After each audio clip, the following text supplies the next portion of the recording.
वेताचं. म्हशीचं एक वेत 400 दिवसाला होतं आहे. भाकड काळ जास्त आहे.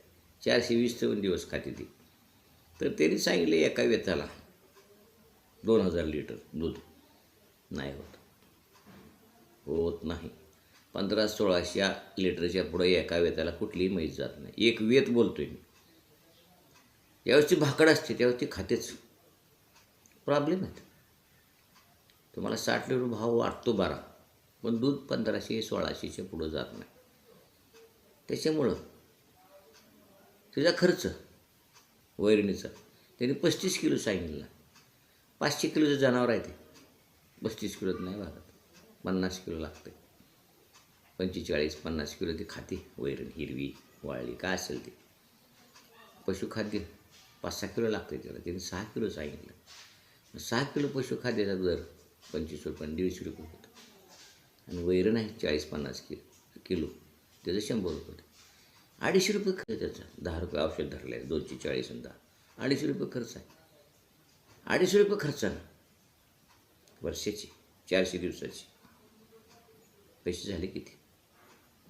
250 गुणिले 400 हिशोब करा. 4 दिवसाला 1000 किती झाले? 4 दिवसाला 1000, 400 दिवसाची 40,000. चुकतं गणित कुठंतरी. 4 दिवसाला 1000, 400 दिवसाची 1 लाख. 1 लाख रुपये त्या म्हशीचा एका वेताचा खर्च आहे. आणि एका वेताचं दूध आहे 1500-1600 लिटर. भले त्यांच्या हिशोबानं आपण 2000 लिटर घेऊ. त्यांनी सांगितलं रोज 400 माझं दूध आहे. ठीक आहे, मान्य करूया आपण. चांगलं खाऊ पिऊ घालतील, दूध देईल. 2000 लिटरचं 60 रुपयाने 1,20,000 रुपये झाले.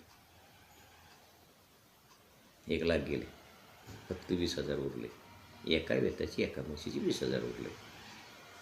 70 म्हशीचे एका वेताची 1,40,000 उरले.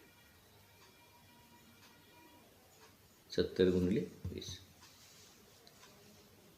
एका म्हशीची 20,000.